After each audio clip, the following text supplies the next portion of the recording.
We are live.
Welcome to the third round of this year's APU Pre Open. My name is Arina. I'll be the chair. On the motion that this House would ban the sale of memorabilia, I'd like to call upon the Prime Minister to start off with the chair.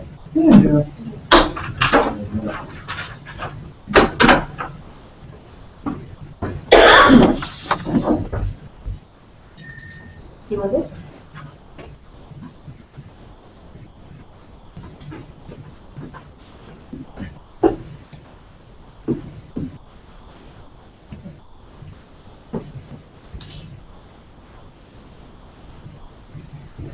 Madam Speaker, murder is a heinous act that the state has a responsibility to outlaw and enforce against. What the government team feels is even more abhorrent is that the conduits of these crimes are bought and sold over a free market, and what we think these things do more harm than good.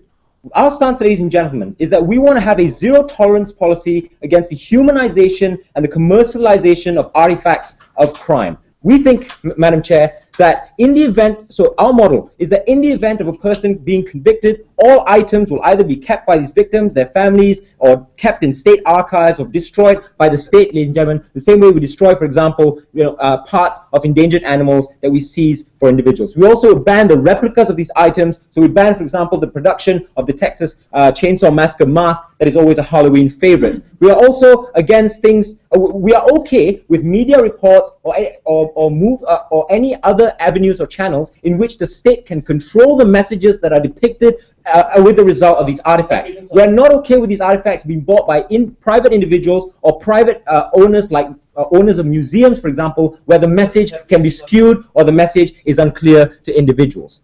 In my speech, I'm going to talk to you about three things. Firstly, how selling of these artifacts humanizes the concept of murder and criminality, and how that changes the way in which people view crimes. Secondly, I'm talking about how this dilutes the state's message against crimes. Thirdly, I'm talking about why this is unfair to victims. But ladies and gentlemen, let's just look at status quo. So basically, after especially highly sensationalized crimes by the media, the net value of certain of the victims' items or the conduits of the murder, like the murder knife or the victim's bloody dress, increases in value. These things, ladies and gentlemen, are usually bought over a free market like eBay. We're happy to take these things down and also, like fine and punish individuals who do engage in the selling and buying of these things. On to my argumentation. Firstly, how does this humanize murder and crimes? Later, sir.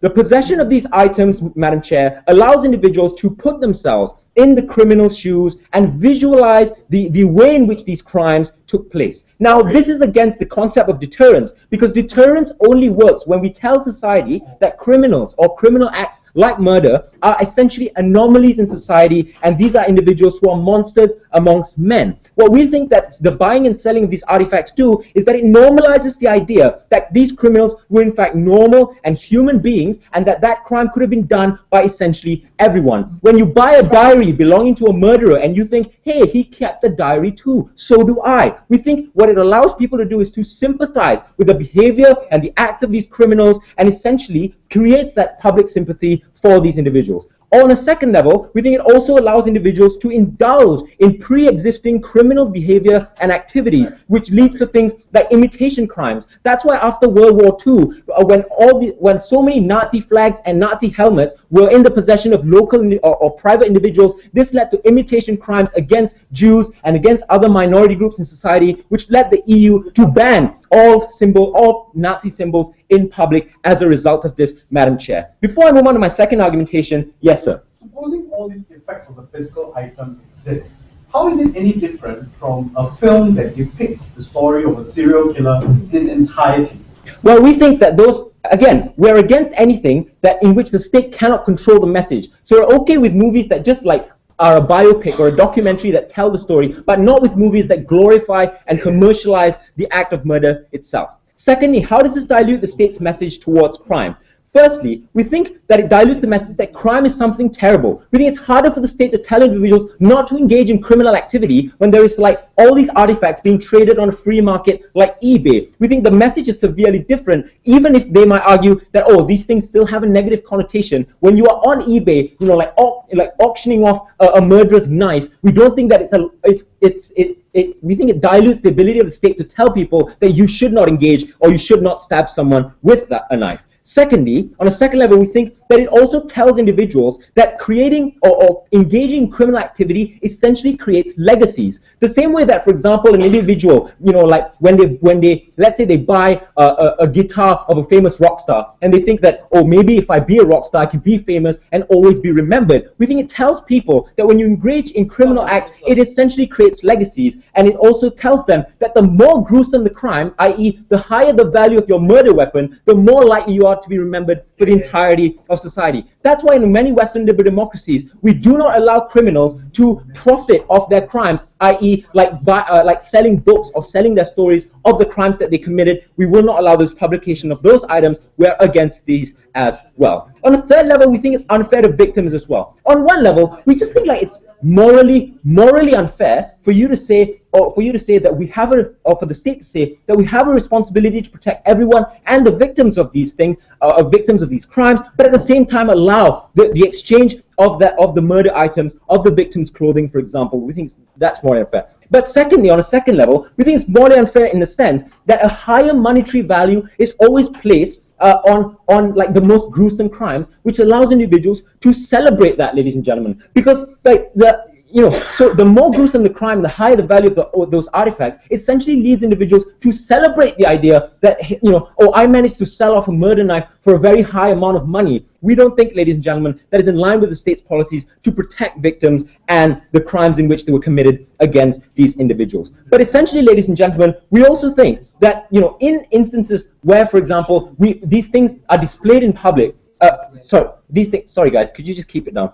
What we think is likely to happen, ladies and gentlemen, is that when the state allows these things on that free market, we think it severely dilutes the ability of the state to tell individuals that these crimes are something that the state is against. What we think they have to do is to, number one, tell us why the possession of these things in the hands of private individuals doesn't lead to the sympathizing of these criminals. We also think they need to tell us how the state can essentially push that message forward whilst at the same time allowing such things to occur on the free market. Shafiq's going to talk to you about why these things lead to even further crimes, ladies and gentlemen, but for all these reasons, we're very, very happy to propose.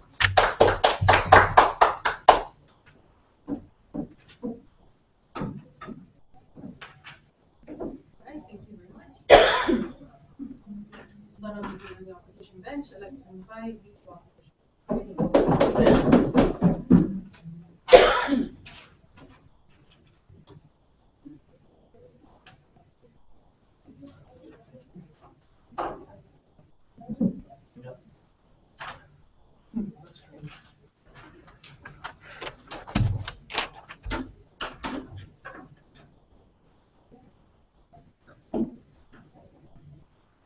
We're going to bring you two main arguments from first opposition. We're going to tell you, first analyze when is it okay for us to ban something, the standard argument about, like, what rights of individuals, freedom of enterprise, yada, yada, yada, because it needs to be said.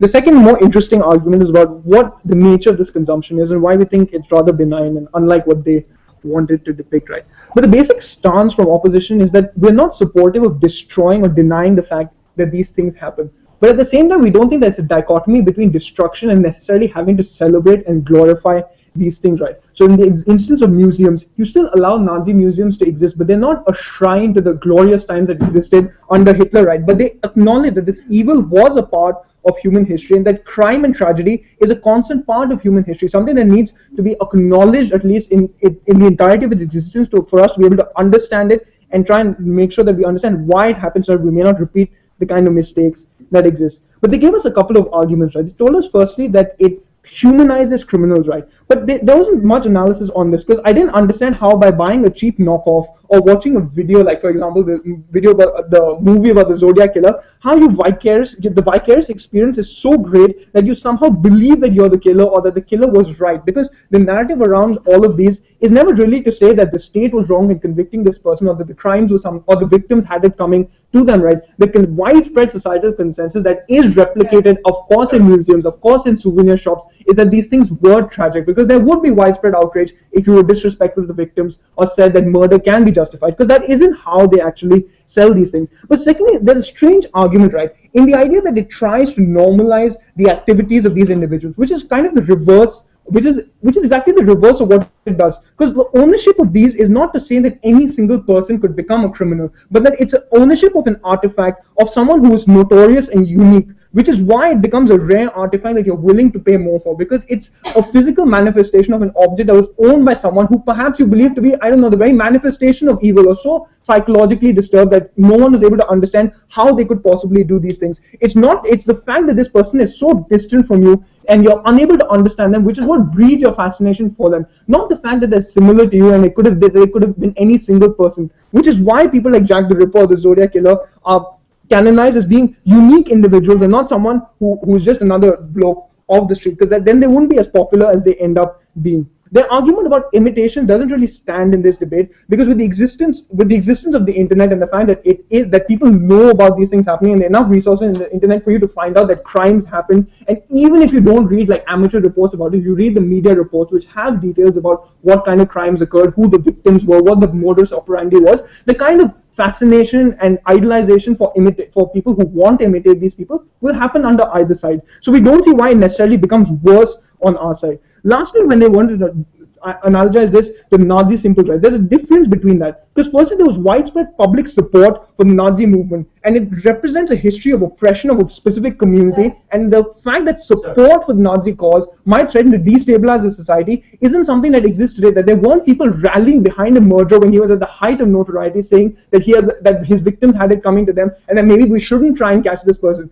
But that kind of divided opinion does exist with Nazi symbols, and so there is a possibility of conflict being spurred today, but it doesn't exist in our case. Lastly, when they wanted to talk about diluting deterrence and creation of legacies, right? I don't understand why, because the message is still that that person was wrong. The message is still that either it was a failure of the state that we weren't able to catch him, or that we were eventually able to catch him, but it was always too late, that too many victims had come about. So I don't see why the narrative is that people should not do this, but that it's okay to be fascinated by those instances where people did commit crime, because I don't see why it's useful to deny these things and shut them out from society, right? Because it's a recognition that people are capable of evil, and it's an important recognition that we need to have, and I'll explain this in my argumentation. But lastly, right, I've already explained why it's not disrespectful to victims and usually accurate historical retelling of all the things that happened. Before I move on to argumentation, sure, I'll take a few. So we are okay with acknowledging that crime and evil exist, but there are alternative methods of dissemination that doesn't have to include an appreciation of the murder or be the humanization of the murderer. So I've already explained why the humanization, I don't understand. Crimes are committed by human beings. If you're going to tell me that this person was some kind of alien that came and committed that crime, you need to tell me why that's a useful sort of analysis to have. But the fact that you're always fascinated with the criminal mind and how certain psychopaths behave differently or view society differently has given us insights that have led to making it easier for us to capture them. And the fact that this fascination has now gone mainstream seems to be your problem, but that's an argument against making criminal psychology mainstream, because people might get very fascinated by what killers actually work or think like. Let's look at when we ban something, right? The basis of harm has to be either to that person or towards others. We think in the case of a souvenir where it's consumed for enjoyment, it satisfies people's fascination for things like horror, things like gore or violence. It's the same fascination that requires you to consume movies and video games that are violent or scary, because these are things that actually fascinate people. So we don't think that that consuming it harms you per se, unless you probably already have sociopathic or psychopathic tendencies, which we can't really do anything about, right? You probably will find some avenue to conduct them, regardless of whether we allow this or not. But secondly, we don't think it really harms others, because victims are respected, because most people don't think it's a good idea to say that these victims had it coming to them in any case. So then, but secondly, can you then restrict the freedom of enterprise, right? We think only, again, if it's seen as either exploitative or harmful to someone. It's no different, again, from making films or video games, but strangely enough, they're not okay with you doing that. They're only okay with some strange form of media reporting, which is also to a certain extent profit-driven, which also means that you do want to report as much as you can on tragedies, run all kinds of strange stories around that, because people are fascinated by these things. People want to read about these things, and they sell newspapers. Those things are also inherently capitalistic, but I don't see why there's a difference. But when people are willing to enter into a private contract, and there's consent between them, and it's mutually beneficial, we don't see why you have to stop people from buying these things. But why is this consumption good? We think people have always been fascinated with crime and violence, in trying to understand the criminal mind. It's the same reason why even law enforcement authorities would keep psychopaths and sociopaths out of maximum security prison and in things like mental wards, where it's maybe not proportionate punishment for the horrors of their crimes, but that's so that you can study them, so that you can understand them. Their problem is that this fascination seems to have gone mainstream, and everyone seems to be interested in knowing why people do what they do. We don't see why that's a problem, right? Because we think that people's fascination for that is firstly because it's so distant from them. It's a conception of morality that they can't really seem to understand, which is why they find it interesting. It's because it's a point of view that they don't really understand, and they maybe try and get an appreciation of it or understand it, but they don't necessarily have to adopt it. They need to analyze to us why they would want to adopt it, given the widespread societal consensus is that murder is bad, and if you're caught for murder, you're probably going to be killed yourself. But lastly, right, we think it's an unfair form of government censorship. We don't understand why the wrong of another era should limit your freedom of expression or your freedom to be able to reproduce the stories that exist in human history, because the ownership of stories doesn't belong to the victims, it doesn't belong to the government, it belongs to all of humanity. For all of these reasons, the motion must fall.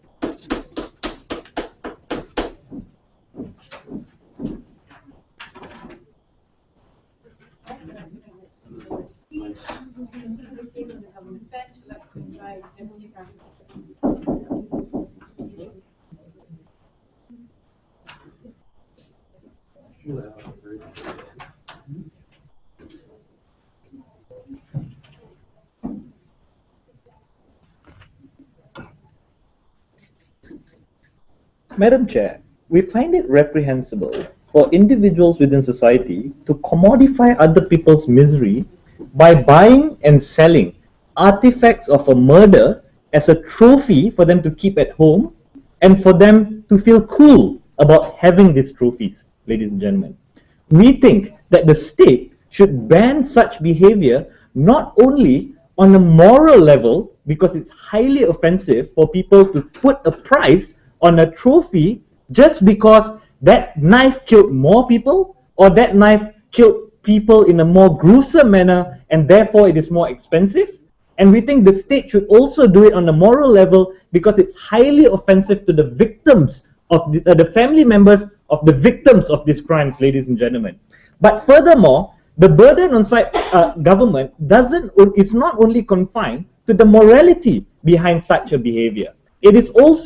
We are also discharging our burden in terms of showing what are the consequences or the harms that it will bring towards society. We think that wasn't really engaged by that side of the house. We'll show you what Rafiq talked about, ladies and gentlemen, that wasn't really engaged by Pratik. Rafiq first told you that by selling and buying the artifacts of this crime, it will humanize the criminals who use those weapons.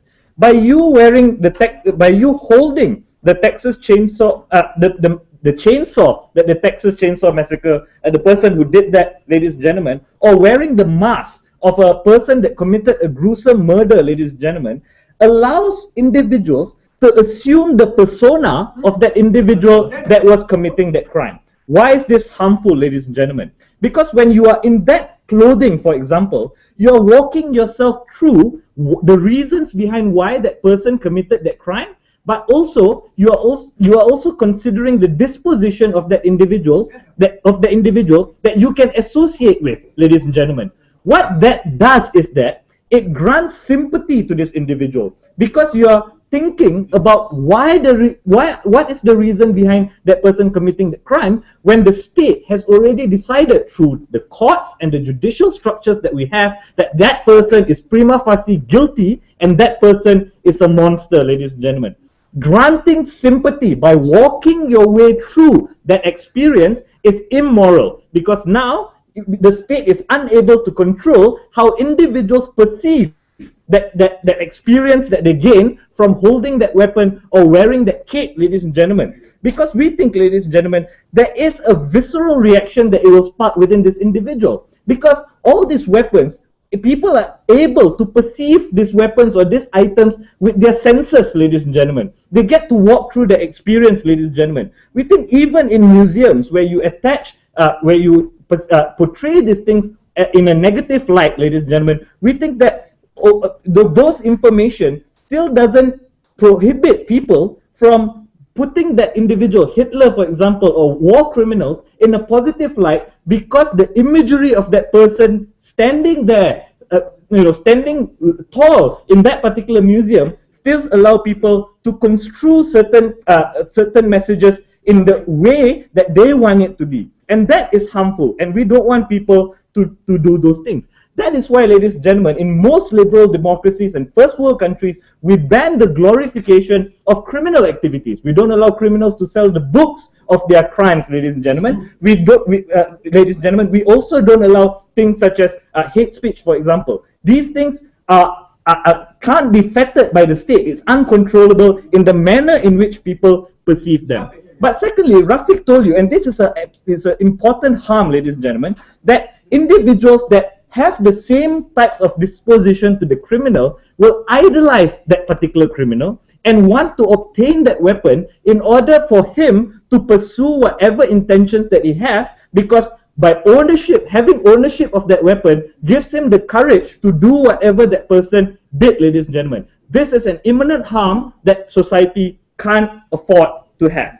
But secondly, we told you that, and this wasn't engaged with by Pratik, that you're allowing criminals to leave a legacy. That is why, ladies and gentlemen, we never allow people to talk about criminals in a positive light. When serial killers or people who are the individual that was involved in the Virginia Tech shooting, research have shown that individuals that are predisposed to this kind of behavior have attention deficit. They don't get attention from society. They don't get attention from their parents. Hence, the only way for them to gain attention, ladies and gentlemen, and for them to be remembered within society is to do something that is so terrible that their name will be in the history books, ladies and gentlemen. What they are doing is that they are allowing an extension of this person, which is that weapon, ladies and gentlemen, because it's mobile, it's not attached to that person.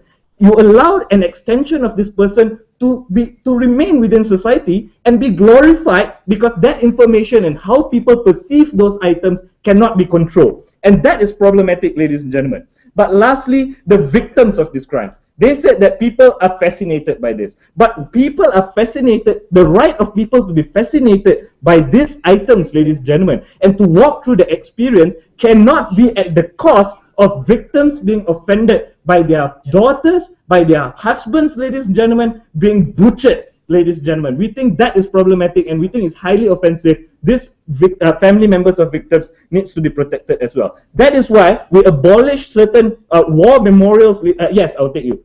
Is it hate speech when I say that Jack the Ripper is cool? And should the government be able to restrict my freedom of expression, given that it's mine and mine alone? Okay, it's fundamentally different. Because when you have a weapon or an artifact from that crime, you allow people to perceive that weapon or that item with their senses, ladies and gentlemen, as compared to hearsay or words that just dissipate. After a while you say it, the words disappear. But that weapon is permanent, ladies and gentlemen, and you can't control the way in which people perceive that. Now, let's look at what am I going to talk about. I'm going to talk about how by allowing this, allows individuals to tap into the most primal and animalistic or brutal part of themselves. We have social norms, we have laws, we have morality, ladies and gentlemen, in order to suppress the most primal urges of human beings. When you allow people to walk through the experience and fantasize the process of committing that crime, by romanticizing the experience, ladies and gentlemen, by allowing children to be exposed to this, ladies and gentlemen,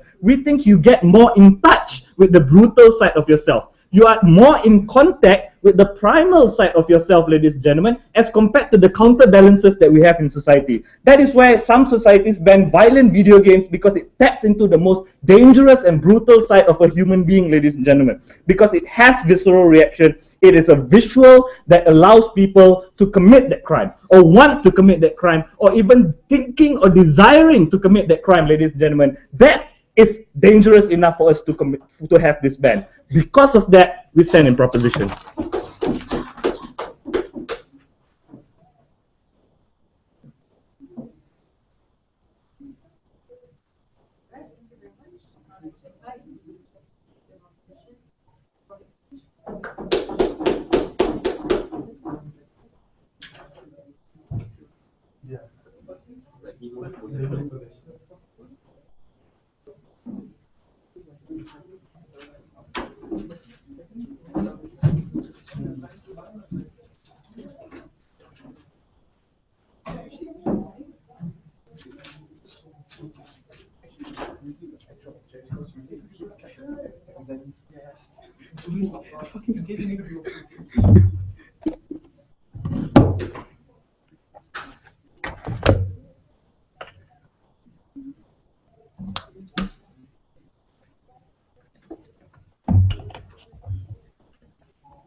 Okay.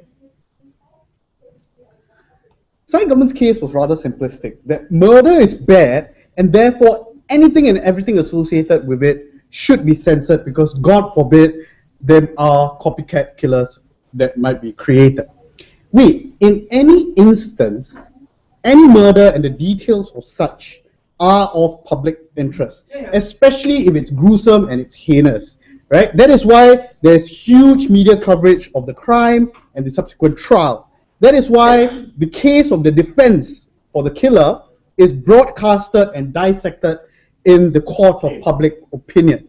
Films telling the stories of famous serial killers and attempting to dissect and and explain their psyche are sold like nationwide or even globally.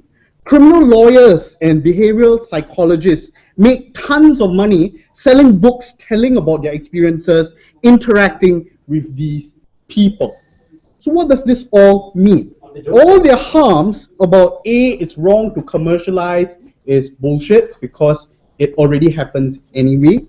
B, about this idea of creating empathy, it never exists on the scale that they would choose to believe because they never once showed why these objects are so different from every other aspect of these criminal psyche which are broadcasted everywhere around the world. Moreover, it's not as if these objects are like possessed by a demon that takes over you and then therefore you lose all control and start killing people. These are often replicas which has no real, the connection to them is often severed. Why? Because the real objects are often kept as evidence anyway. So when it does occur, why is it even a bad thing? Like Pratik already established how it aids in our understanding of human nature. What they did argue was that it's necessary for deterrence, but we can disseminate information while condemning their actions. It's not as if these collectibles and replicas are sold on eBay with the tag that this knife killed 12 girls, you can make it 13, right? So we don't think, like, it's possible to sell these items while telling the story of these killers and saying that these people are massively screwed up and we need to understand like how they are screwed up. The last issue, right, this idea of offense. Look, offense is not a prerequisite to illegality, right? It's funny that government talks about hate speech, right, and how that also generates offense as well. It's never illegal. What Shafiq's response to that was, oh, hate speech is words, this is an actual object. That's just weird, right? Like, hate speech can generate just as much empathy for like screwed up cause as an object can. But before I move on to my substantive, sure, Shafiq. Are you okay with publications, productions, artifact that glorifies the Nazis' extermination of Jews? How do you know whether it glorifies them? Like, often your Nazi museums that Pratik talked about often show the artifacts in this and still explain that, like, they never once deny the Holocaust or say that these Nazis are good. So we still can take a stance on the actions that are committed by the people who wielded these objects while still showing these objects and allowing access to these objects in the first place. That's a nuance from our case that you completely missed. But let's talk about what's really important in this debate. In order to understand humanity and the essence of human nature, there's an overarching impetus to refrain from self-censorship. Why? To accept that humanity is multifaceted and multidimensional. Why do we as individuals even need to comprehend the behavior of other human beings in the first place? Because it aids in the understanding of ourselves. For example, in order to attribute the meaning of life, we seek to understand death. It is this desire to further our understanding of our consciousness and the derivation of ethics and morality which results in our study of the extremes of human morality. Which is why, for example, there's such great attention on human tragedies such as the Holocaust and the Rwandan genocide. We don't only focus on the good that humanity can achieve, but also the pure evil that we are capable of. Literature and art has often depicted the dark side of humanity, not only because we are fascinated or because we want to emulate these people, but it's to seek understanding, right, as to how members of our society are capable of such acts. That is why we follow the media coverage of serial killers with such intrigue, because we are simultaneously disgusted yet curious. How is a human being capable of such pure evil? What does all of this have to do with murderabilia, right? Because that is not only an extension of completely legal mediums by which murder is depicted, something I mentioned earlier in my rebuttal, but secondly, it is also an avenue by which you can further our understanding of our innate demons as a species. How does this occur? Through the sale of these collectible items and replicas and the like. The story of these murders and the violent crimes become preserved throughout history. The physical item becomes a vessel for storytelling and becomes a medium by which to project this story into the future, so that we will never forget the evil that people are capable of. And as such, we are able to understand ourselves as well as a species as a whole. But moreover, we think that not only the glorification of death happens with these items, but the celebration of life. But before I go on, sure, last one. Sir, are you then happy with the market existing and essentially individuals chasing and desiring these items while splitting for that? Yes. So in certain instances, like I'm going to talk about the celebration of life. In certain instances, the item being sold and the value attributed to the item is not only a result of how gruesome the crime was, but it is also valuable because of the life it took. Like, for example, Kurt Cobain's shotgun is valuable not because it killed, but because it killed him. Because their lives were so valuable to human society, that is why, by extension, the objects that took their lives gain value. The last legacy of this victim is preserved through this object, and it adds to the entire celebration of this existence, or of their existences, right? That is why we think it is important to allow for the sale of these collectible items, as it results in the celebration of these individual lives and preserving them, right? And recognizing that this object did take away a human life, a life that we value as a society collectively. For all these reasons, we're very proud to oppose.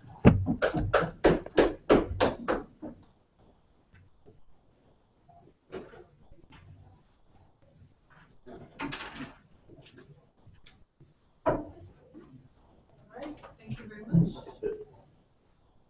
Now let's call upon the government.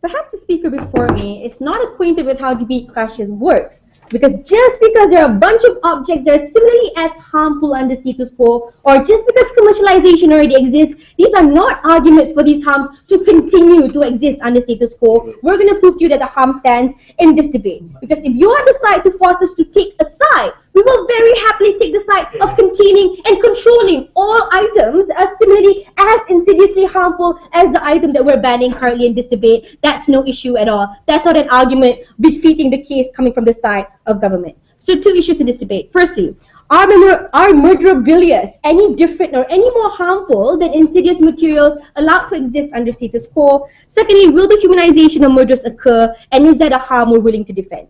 Let's look at the first argument, because that's the main clash coming from the side of opposition. Even within their clashes, if you look properly, all that they're saying is that there are things happening in the status quo that's continuing to exist, so therefore we should be fine with it. Let's address all of those examples. Firstly, they told you media reporting leads to imitation crimes as well. We think this is a massively different analogy. What was the stance coming from the side of government? We think that the message portrayed has to be a message that is in line with state goals and has to happen within a controlled environment. And these controlled environments, we explicitly address the condemnation of those crimes. This is why we have things such as responsible journalism. When you want to report the crime of suicide, you compel journalists to include suicide hotlines, because that's the kind of message that you want to portray. So in this report, there's no glorification of these criminals. You focus on the suffering of family and victims that contributes to that social goal that says we discourage and highly deter the criminal activity, because those are things that we don't push for. Versus, what was the paradigm that you got from side of opposition? These are individual consumptions when you allow for highly subjective interpretation.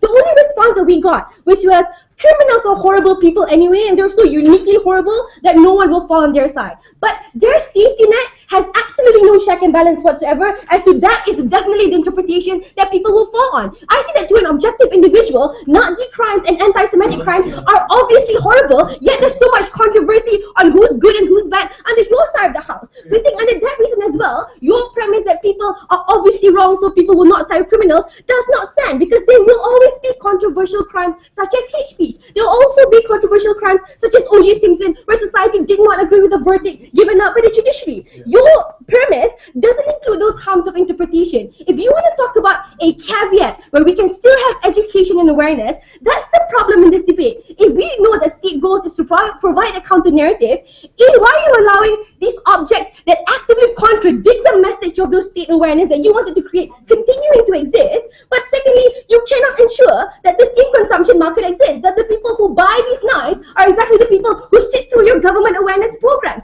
You allow a black hole of victims of circumstances where this interpretation of messages can go horribly wrong. We cannot stand for that possibility on the side of government. The second level to the first question, they told you that the nature of consumption is harmless because commercialization happens anyway. This side of the house is not the one that undertook the burden of proving that crimes will definitely happen. We're just telling you what kind of societal environment that empowers these crimes to happen. Even if you exclude the burden of outcome, the most important part of our case was there a principled justification for that ban? Those conclusions were never engaged with on the side of opposition. What were they? Number one, we told you when you trade these items in the market, when you attach a financial value to it, you are appreciating the occurrence of murder. This is not creating awareness. You are happy that the murder occurred because someone could profit from it. That appreciation was a value that the state could never sponsor. But secondly, we think commercialization begets the kind of ignorance that you want. Because if it's so easily tradable and available in all shops because a movie turned it into a fact that's currently happening, no one's going to read a small booklet that says what exactly do these crimes connotate. They think that it's cool to be there,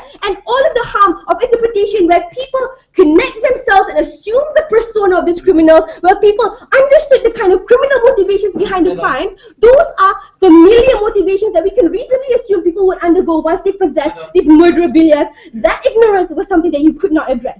But thirdly, and most importantly, that they did not engage with how it's unfair to the victims. When if my mother saw me murdered and you have people like children buying the knives or the murderabilia in celebration of that murder, Madam Chair, I will not feel happy that they remembered my child. I would think that they did not understand the reasons and motivations behind their crime, that they're paying to celebrate the items that resulted in her murder. This is unfair to the victims, and this contributes to a larger argument of deterrence and why social condemnation is absolutely necessary and undermined under your policy. That moves on to the second issue. Will humanization of murderers occur, and is that an acute harm? I Under this level, let's rebut what came from the Deputy Leader of Opposition. He told you a disclosure on the dark side of our humanity was absolutely good. We give you two responses. Number one, a disclosure of whatever evilness or violence and discourse does not have to be accompanied with making profit out of that murderabilia. Have that awareness talks, have that discourse, or have your biopics that accurately condemns these murders that can still happen. We don't celebrate your life of the victims because you're selling murderabilia. If you want to celebrate life,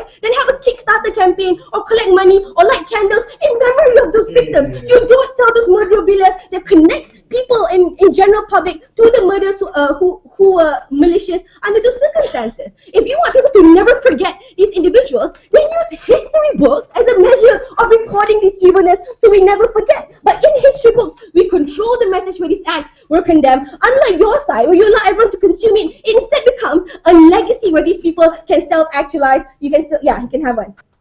Since you established policy in your speech, I'll ask you a policy question. Are you fine with the discussion of trial cases which often seek to humanize the killer? We are against all materials that contain the insidious harms of humanizing criminals, albeit in what conclusion materials. If all of these harms apply, we will ban it. I don't see how we can be any clearer than that from the first speech. But the second response to their argument, because the clash is exactly Shafiq's argument, is that when you disclose this evil side of humanity and you expose the motivations and putting them into the persona of the murderer, you're tapping into an inherently evil side that exists within the minds of these individuals. We told you that it's bad to have that visceral reconnection. It's bad to tell people to be familiarize themselves and validate these motivations as good. All of his analysis comes as a rebuttal to his argument. But most importantly, harms. We don't want this humanization to occur because that's exactly the kind of deterrence that people should know. People should fear if criminals have suspicious behavior. People should only interact with criminals in a controlled environment. This is the kind of message where you tell people there's a collective deterrence to prospective criminals to not commit crimes because there's a high level of social condemnation.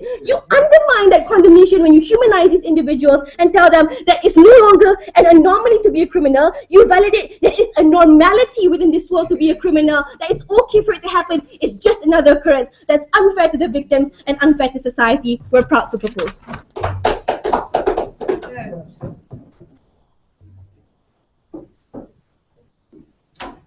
Right.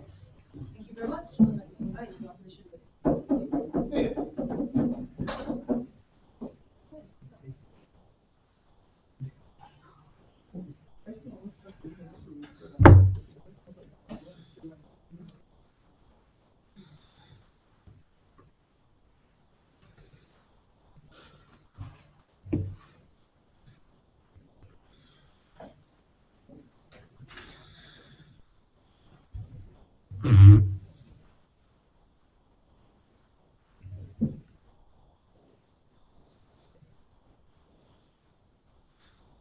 Three issues for the House today. First of all, let's take a look at what makes a murder weapon a murder weapon.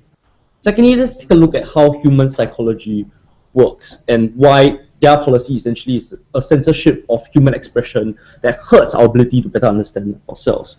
And thirdly, let's take a look at why humans are innately free, and let's take a look at the sort of harms that are proposed, whether or not it cross a certain threshold that allow governments to clamp down on our fundamental liberties. On the first issue, what is an item? The question there here is, what is the telos of an item? What it is used for? A knife is a murder weapon only if it is used to kill. The moment it is sold and kept and collected, it ceases to remain a murder weapon. Never mind the fact that we usually can't sell dangerous items on the market, given that they tend to be regulated in the first place. And very often what happens when we sell things is we sell them as replicas, as plastic versions. That tend to be pretty harmless, or they might just happen to be the syringe that killed Michael Jackson, which you can't use to kill someone else with. Sit down. We see the moment the syringe that killed Michael Jackson is sold and collected as a memorabilia, it effectively becomes simply a store of memory. Very often, stores of memories of people, of someone whom we may hold dear. The item itself then becomes benign. We say it becomes a symbol to be interpreted by people, but certainly not a symbol that changes our ability to think for ourselves. Because the problem with the spurious assumption coming out from side government is that the closer you are able to assess criminal psychology, the more you're likely to assume that ideology. By that logic, we should lock up and ban the study of criminal psychology and lock up all the experts within the field because they have constant access to those evil things that will corrupt their thoughts somehow or another. And here's the problem, right? When Mike conceded, right, that their proposal is essentially censorship, that ignorance is what will keep us pure. The problem side government's argumentation is they cannot effectively differentiate between murderabilia or a book which seeks to humanize Hitler and take a look at, for example, if I were an animal rights activist and I talk about how Hitler himself believed in animal rights as well.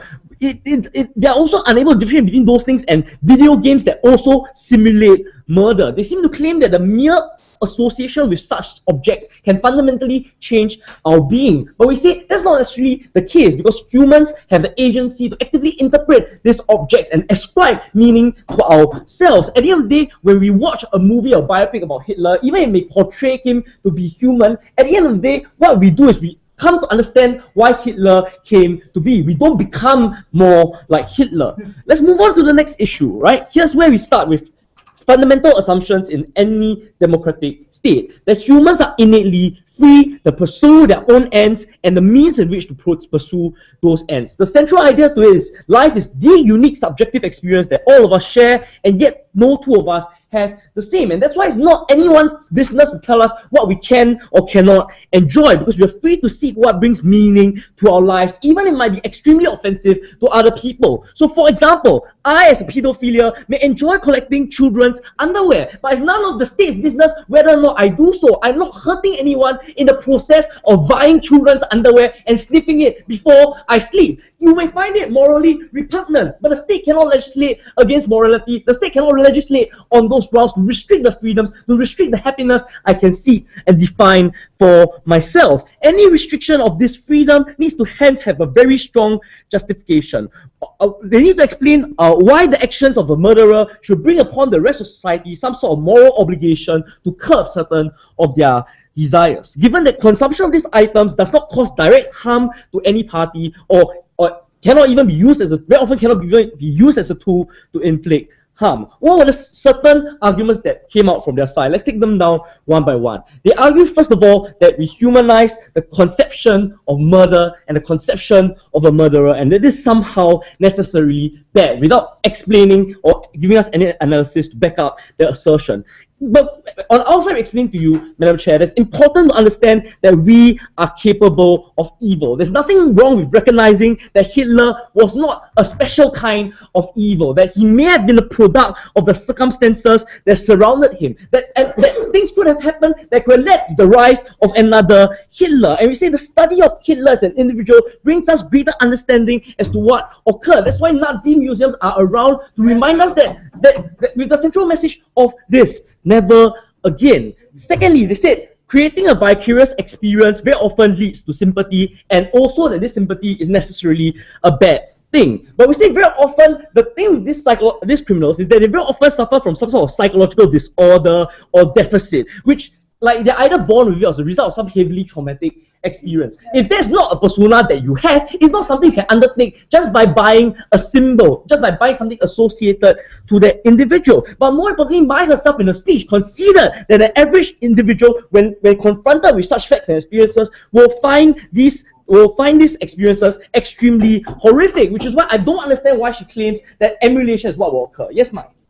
Can you be the first person to engage with the principal justification of our case on why it is counterproductive to the goals of the criminal justice system, why the state shouldn't contribute to an environment that empowers the criminal? Because there's a limit to our individual duties to state directives. Because we are free to disagree with the state. We are free to express views which the state may not necessarily agree with, especially on moral issues, on subjective issues, right? At the end of the day, we think the state may create laws.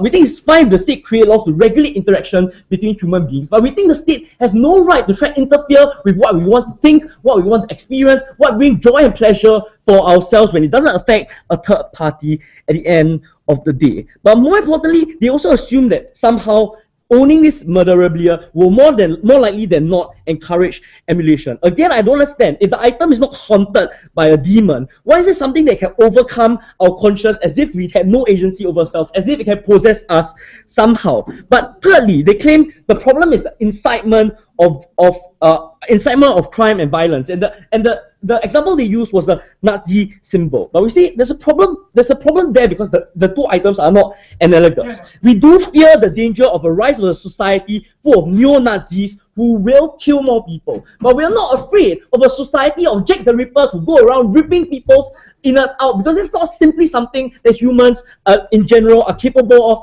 under normal circumstances. So at the end of the day, we say a syringe is just a syringe, a knife is just a knife. It's not a symbol like the Nazi symbol that can strike fear into everyone, that can give rise to the evil of a new society.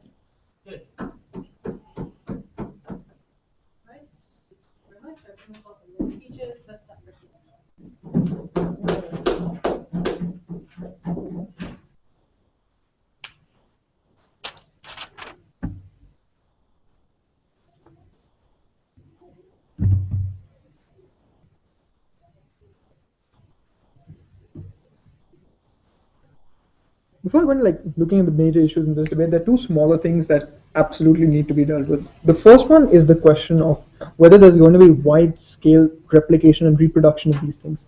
The problem to understand is the reason that these killers are notarized, or the reason why these things are rare, is because they're difficult to understand, because it's not an everyday occurrence, and it's the reason why only certain murderers are canonized in this way and not every single person who does this.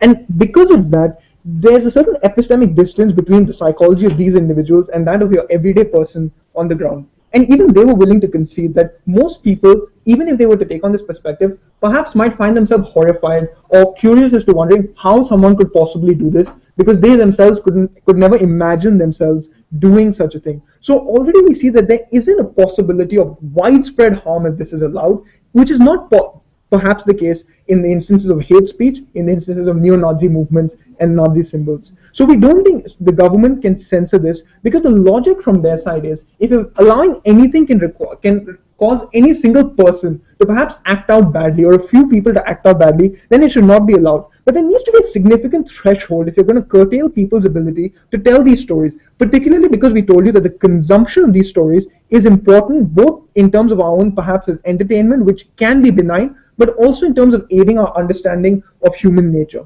But the second problem that they really had was, it's bad if people seem to make money off it. But it's the question then is also, to what end does this happen? If it's in a benign sense that people deem it entertaining, well, I don't see why it's wrong to criminalize it, because it's almost like they have to legalize sympathy, which is what they're doing. I can read about a murderer, and if I were to say that I am not particularly sympathetic towards the victim, that's a crime according to them. But I don't understand why I can't cultivate my own interests and opinions if I can choose to do so in a free society. If I can choose to be fascinated by violence and gore and enjoy reading about them, but not feel perhaps a great sense of moral outrage or sympathy, or even if I do still like reading these things, they will not be happy with me doing this, because the same idea, right? They feel like it dirties the whole narrative around it, but it increases our access to it. It carries these stories forward and aids in our understanding of it, which is why we were happy to allow these things to happen. So there are two quick questions that we need to ask, right? One is that, why are we interested in these things? And we told you that it's a human tendency that surfaced throughout our own history, and so we're curious, is it something special about these people that they end up doing these things, or is it something innate that surfaces from time to time?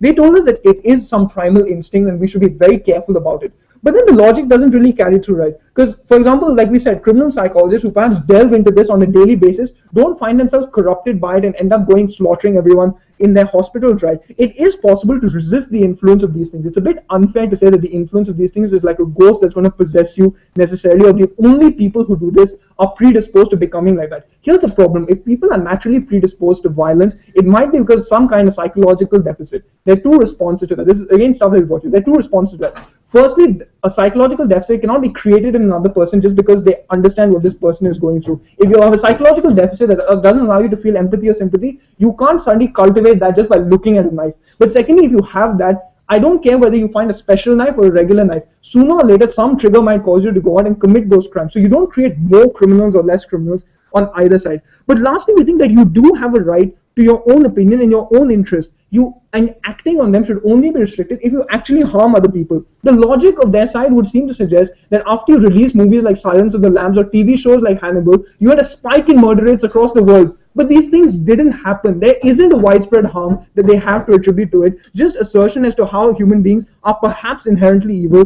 and never able to resist those influences. We told you that you are able to resist those influences, and there can be positive use from exploring this element of our psyche. For all of these reasons, we think the motion must fall.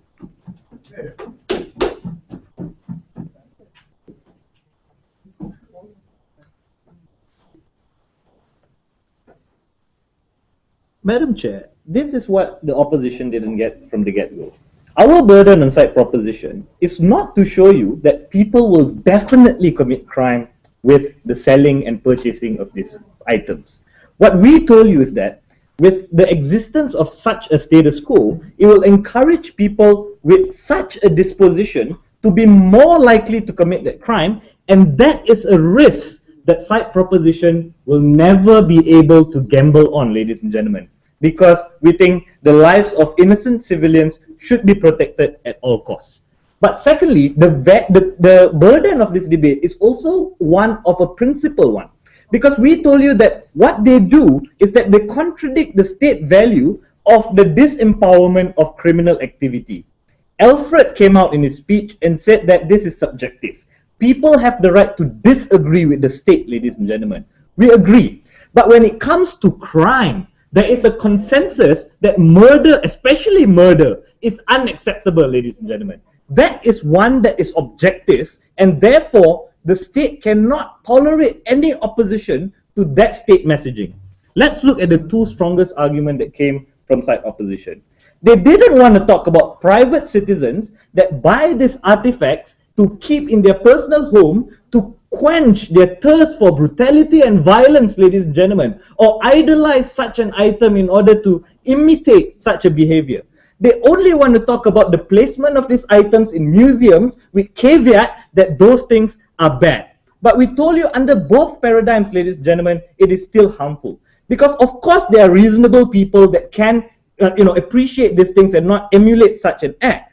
But however, there are psychos out there, as well as people in the middle, ladies and gentlemen, that will be more likely to move towards a direction where they tap into the violent side of themselves. How is this so? Because we told you when people are sympathetic towards towards murderers, ladies and gentlemen, when people walk through that experience, ladies and gentlemen, people are more likely to put themselves in that situation and imagine it, and it taps into that disposition of people, ladies and gentlemen. That is why even with Batman movie, we had a Bane going to theaters and killing people because that person already had that disposition, ladies and gentlemen. We tell you, and that's a movie. When you talk about items that has the power of people perceiving it with their senses, we think that becomes more pernicious, ladies and gentlemen, because we have individuals out there that does these things.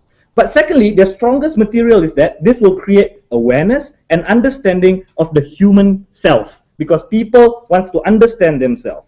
We ask them what is the necessity of uniquely having this status quo where people can purchase and sell these items in order to create that understanding. What about alternatives? What about history books? What about documentaries, ladies and gentlemen? What about creating memorials at the crime scene to allow people to come out to remember the dead, ladies and gentlemen, and to remember why those crimes happened? What is the necessity of having these items that has the power to will individuals in order to spark that disposition into them? That is a risk that we are not willing to take. Ladies and gentlemen, we also told you that this commodifies other people's misery. The gun that killed JFK would cost more than the gun that will kill Alfred or Pratik. And we think that is offensive, because now you're placing value judgments on whose life is more important. And we told you the right to expression can be taken away on these harms. Firstly, when victims are offended and it harms the healing process for them to move forward because society is enjoying the weapon that killed their members of their family members. We told you when there are idolizers out there that wants to associate themselves with the power of that weapon or the power of that person that used that weapon, ladies and gentlemen, committing that crime. We told you that sympathy exists, ladies and gentlemen, and that is something that's unacceptable. And we told you that it allows murderers to leave a part of themselves as a legacy in order for them to gain attention. That is something that we reject and will never stand for. We propose.